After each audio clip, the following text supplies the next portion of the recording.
Bismillahirrahmanirrahim. يا أيها المدثر قم فأنذر وربك فكبر وثيابك فطهر.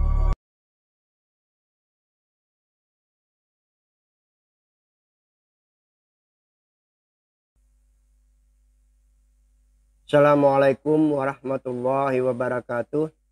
Para pemirsa yang dirahmati Allah, kita ketemu kembali dalam kajian rasionalitas Qurani bersama Bapak Haji Suwan Muhammad Isa. Pada kajian kita kali ini, kita akan membahas tema tentang Hari Kebangkitan. Pada saat kita mengkaji dalam tema 65 yang lalu, disebutkan bahwa pada saat peniupan sangkakala yang kedua itu kita menandai dimulainya hari kebangkitan manusia di alam akhirat nanti. Bagaimana sebenarnya hal ini disebutkan di dalam Al-Quran, Pak Iswan? Terima kasih Pak Jul. Assalamualaikum warahmatullahi wabarakatuh. Tema 66 ini kan berkaitan Pak Jul ya. Nah, mungkin akan berkaitan kita bahas tema apa tentang kiamat, as-sa'ah tadi, langsung ada kebangkitan. Mungkin selanjutnya mungkin akan kita bahas tentang hisab, itu kan berurutan. Nah, di dalam tema 66 ini tadi dikatakan hari kebangkitan, tapi sebelumnya di tema 65 yang lalu kita kan sudah membahas bahwa arti kata as-sa'ah ini kan ada dua. Pertama itu artinya tadi kontinuitas, dia berlanjut terus, dia tidak berhenti kalau tidak dihentikan. Nah, penghentian inilah yang menggunakan istilah as-sa'ah dengan peniupan mekanismenya peniupan trompet. Nah, di surah Az-Zumar 67 yang lalu kita bahas juga bahwa peniupan trompet itu ada dua. Nah, yang pertama kehancuran, yang kedua manusia berdiri sambil menunggu katanya. Nah, makna yang kedua ini yang kita katakan berlanjut, continue dan berlalu, bisa reda, tenang dalam kurun waktu tertentu. Ini arti makna sa'ah yang kedua, dalam ketenangan dalam kurun waktu tertentu. Nah, oleh sebab itu makna ini dapat kita lihat penggunaannya di dalam surah Ar-Rum ayat 55. Dikatakan di situ wa yauma taqumus sa'ah, pada saat hari terjadinya sa'ah itu yuqsimul mujrimun, bersumpahlah orang-orang yang berdosa, malabithu khair sa'ah, artinya mereka tidak akan mereka tidak berdiam, tidak akan tinggal dalam keadaan itu, melainkan hanya sesaat. Nah, ini hanya sesaat. Kadzalika kanu yufakun, demikianlah mereka selalu dipalingkan oleh Allah. Artinya dalam makna kata sa'a yang kedua ini sesaat ini artinya di dalam suatu keadaan tenang, pada saat terjadinya sa'ah itu, ketenangan yang terus berlangsung sesaat, sehingga mereka bersumpah ini tidak akan lama katanya. Maksudnya tidak akan lama itu mereka menganggap bahwa nanti mereka akan hidup sebagaimana di alam matrik di dunia lagi gitu. Nah, ini penjelasan dengan pemahaman itulah mereka mengira bahwa mereka akan kembali ke dunia matrik lagi begitu. Nah, kemudian kalau kita lihat sebagaimana Az-Zumar ayat 67 tadi kan dikatakan ditiup sekali lagi, setelah itu ditiup sekali lagi kan. Nah, ditiup sekali lagi maka mereka tiba-tiba berdiri sambil menunggu, menunggu. Nah ini ketiup, maksudnya peniupan yang kedua. Di situ dikatakan Allah summa nufikha fihi ukhra.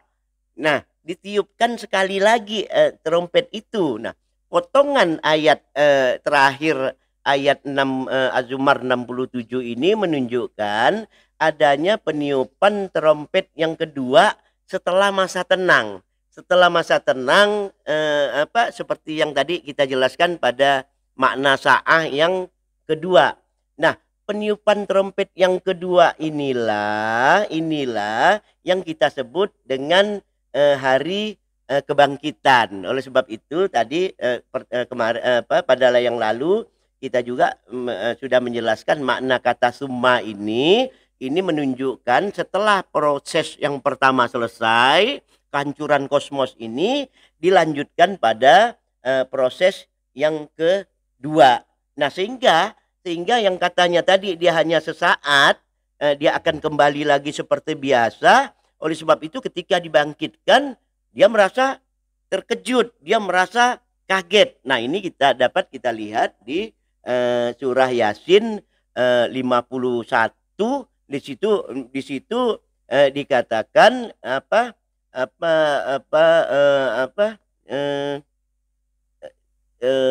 di situ wa nufikha fis-sur faizahum minal ajdas. Nah, jadi dia dibangkitkan itu minal ajdas. Di sini tidak dikatakan minal kubur, tapi kan terjemahan dibangkitkan dari kubur. Nah, tapi karena alamnya sudah berbeda dengan materi tadi, wataknya yang sudah berubah, nah kebangkitan ini muncul bukan dari makna istilah kubur yang kita terjemahkan, tapi di Al-Quran Allah menggunakan kata ajdas. Ajdas ini adalah dari kata jadasa. Jadasa artinya sesuatu yang baru. Artinya kebangkitan yang dilakukan ini adalah kebangkitan yang di dalam struktur, di dalam tema-tema, proses-proses yang baru. Nah, yang baru gitu. Nah, ini arti makna daripada ajdas. Oleh sebab itu ajdas juga itu digunakan juga dalam makna bayi yang baru lahir. Ini kan baru nih. Nah, itu dalam bahasa Arab digunakan juga kata ajdas. Artinya bayi yang baru lahir itu, nah itu dikatakan ajdas. Nah, makna-makna ini ayat-ayat yang serupa ini dapat kita lihat banyak di berbagai ayat. Allah menyebutkan ajdas itu di Al-Qamar 7, di Al-Ma'arij 43. Nah, itu Allah menggunakan kata ajdas. Artinya dibangkitkan bukan dari kubur tempat yang seperti yang sekarang ini begitu. Nah, selanjutnya pada surah Yasin 52 kan tadi kita katakan bahwa orang-orang yang berdosa itu mengira bahwa setelah masa tenang itu kehidupannya sebentar saja, dia akan kembali seperti sedia kala. Tapi ternyata Allah menginformasikan lain sebagai Al-Quran bahwa ada dunia baru yang dia lihat ketika dia dibangkitkan gitu. Jadi dia kaget. Nah, oleh sebab itu di surah selanjutnya, di surah Yasin 52 itu di situ Allah mengatakan, Allah menginformasikan katanya, qalu, berkatalah mereka tadi yang dibangkitkan dari ajdas tadi itu, qalu ya wailana, celaka kami katanya kan. Ya, celaka kami. Man ba'atsana, siapa yang membangkitkan, ba'ats, siapa yang membangkitkan kami, mimmarqadina, dari nah ini di sini lagi, dari tempat tidur kami gitu kan. Mim marqadina ini dari kata dari kata rakada. Rakada ini sebenarnya orang tidur nyenyak, orang yang pulas tidurnya tidak sadar apa-apa. Nah, itu dalam bahasa Arabnya rakada, tidur nyenyak, pulas. Jadi ketika dia mengatakan mimmarqadina, siapa yang membangunkan kami mimmarqadina, dari tempat tidur yang dimana kami tidur dengan pulas ini gitu. Nah, di sini juga menguatkan yang dulu pernah kita bahas, bahwa di alam kubur, di alam itu tidak ada siksa fisik. Kalau selama ini dia akan disiksa fisik sampai ini, tentu dia sudah merasa, nah ini dia kaget.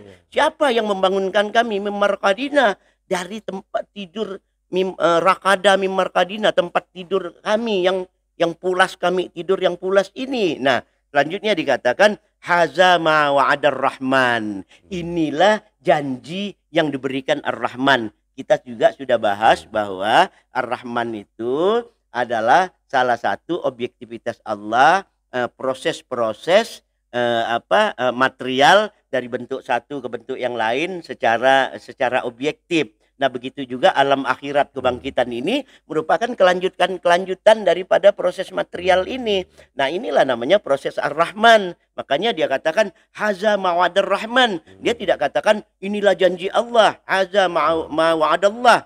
Nah, wasadaqal mursalun. Kalau begitu benarlah apa yang dikatakan oleh para rasul yang terdahulu gitu. Kita percaya bahwa hari kebangkitan itu pasti terjadi. Tapi dalam hal ini adakah narasi rasional Al-Qur'ani? Iya. Selama ini kan banyak, apalagi yang ateis, yang tidak percaya penuh ini kan. Nah, sebenarnya untuk menjawab ini ada beberapa alasan-alasan. Kan kita mengatakan rasionalitas Quran ya. Nah, mungkin pertama kita lihat alasan-alasan yang pertama dulu dari ayat-ayat Al-Qur'an ini ya. Nah, kita bisa melihat misalnya Az-Zukhruf di ayat 11. Di situ Allah mengatakan wallazi nazzala minas samaa'a ma'an biqadrin fa'ansyarna bihi baldatan maitan. Allah lah yang menurunkan dari langit itu air dengan ukuran tertentu, maka dari itulah suatu daerah, suatu baldatan itu maitan dan dia menghidupkan suatu daerah yang tadinya mati. Artinya di sini dari sesuatu yang mati, Allah tadi katakan bahwa bisa timbul kehidupan begitu. Nah, itu yang pertama. Makanya Allah katakan kazalika tukhrajun. Seperti itulah nanti mereka akan dikeluarkan. Jadi di sini Allah menyatakan bahwa sesuatu yang keluar itu dengan dimensi yang berbeda, dengan watak yang berbeda, tadi asalnya dari kematian. Nah, tadi di tema 65 kan kita katakan bagaimana Allah menghidupkan orang yang sudah mati. Nah, bahkan Allah bisa menyusun jari jemarinya, Allah bisa susun. Jangankan menghidupkan orang mati, Allah katakan di situ. Nah, di situ kalau kita lihat di surah Az-Zukhruf ayat 11. Nah, kita lihat lagi misalnya di surah Ar-Rum ayat 19. Di situ Allah mengatakan yukhrijul hayya minal mait.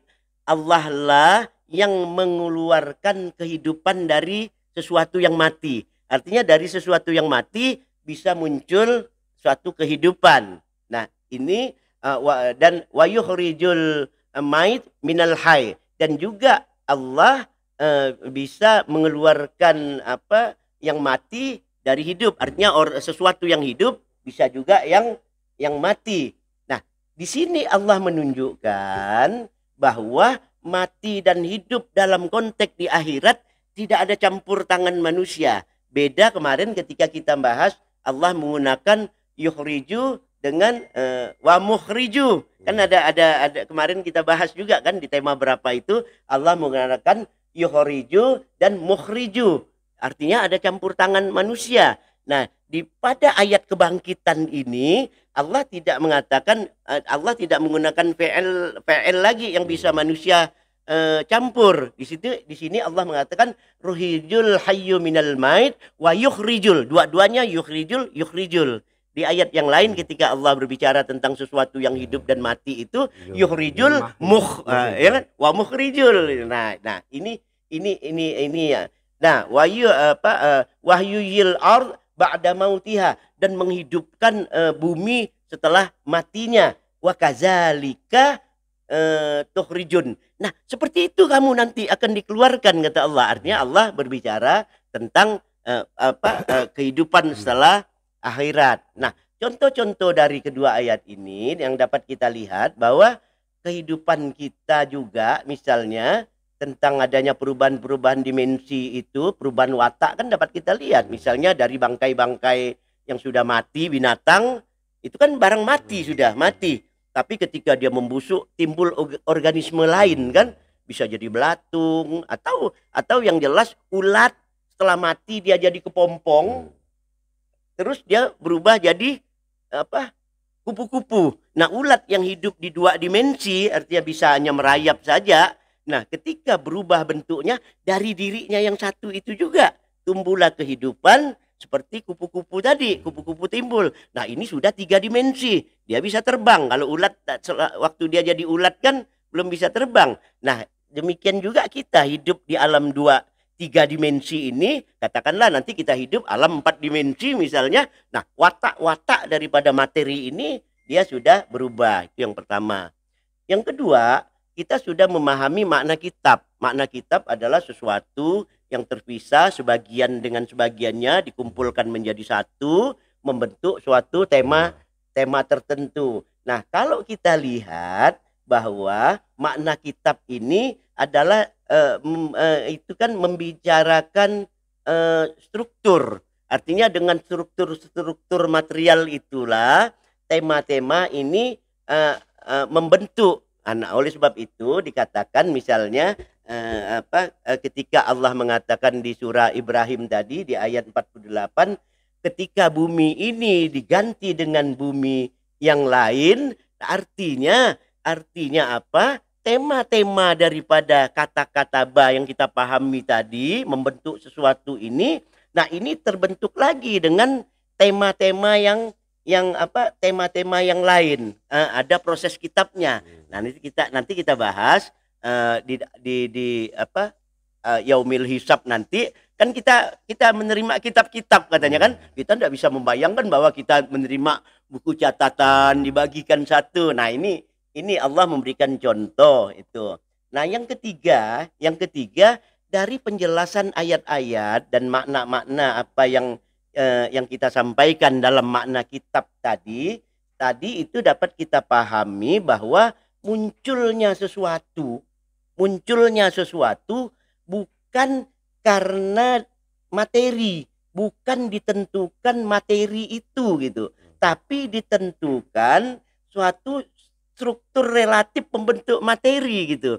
Jadi materinya bisa sama, tapi strukturnya berbeda, dia temanya berbeda. Kita pernah dulu menyontohkan materi, misalnya kita contohkan dalam bahasa materi A, materi R, materi I, kan 3 materi. Tapi kalau strukturnya berbeda, maknanya berbeda. Bisa riah, strukturnya gini, air, tapi materinya itu saja. Ya, artinya perubahan-perubahan tema-tema tadi itu bukan hanya tergantung pada materi, tapi pada struktur materi. Artinya apa?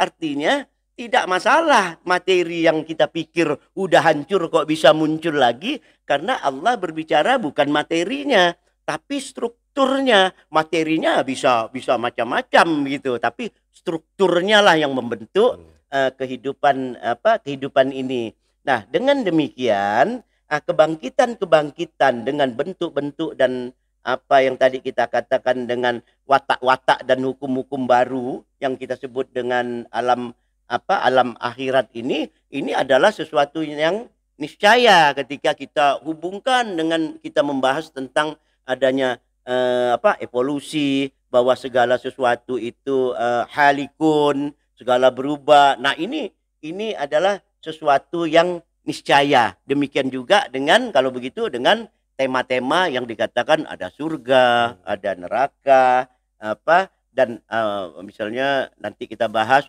makhluk bidadari di alam akhirat nanti. Nah, inilah kebangkitan yang disebutkan Allah di dalam Al-Qur'an. Nah, setelah kebangkitan ini nanti prosesnya adalah yang kita kenal dengan penghisapan. Jadi kesimpulan apa yang dapat kita tarik dari kajian tentang kebangkitan ini Pak Iswan? Nah, kalau kita bahas kesimpulan, sebenarnya dari uraian tadi kan udah dapat kita pahami mungkin alur ceritanya begitu, alur cerita tentang adanya kebangkitan tadi gitu. Nah, kalau ditanyakan kesimpulannya, ya saya kira pendek saja. Yang pertama itu bahwa kebangkitan manusia dengan hukum-hukum baru dan watak-watak materi yang baru ini tidak dapat disangkal lagi dari perspektif apapun, baik dari perspektif rasional Quran, ilmu pengetahuan, sains dan teknologi, bahkan dari hal sehari-hari yang tadi saya contohkan, seperti ulat jadi kupu-kupu, seperti materi yang mati menjadi bentuk organisme hidup dengan bentuk-bentuk yang baru, tapi ada kehidupannya. Nah, dia tetap hidup begitu. Artinya, nah strukturnya yang berbeda gitu. Nah, yang kedua, ini yang paling penting, sebagai orang beriman, ini ya sudah siapkah kita ketika tiba-tiba kita mengalami kematian hari ini, nanti akan dibangkitkan, nanti akan dihisap. Nah, sekarang kita, termasuk saya sendiri, sudah siapkah kita sebagai orang beriman untuk menghadapi hal-hal seperti apa yang kita bahas pada tema-tema yang lalu gitu. Demikian para pemirsa yang dirahmati Allah, kita dapat akhiri kajian kita kali ini. Sampai ketemu pada kajian rasionalitas Qurani di masa yang akan datang. Assalamualaikum warahmatullahi wabarakatuh. Waalaikumsalam warahmatullahi wabarakatuh.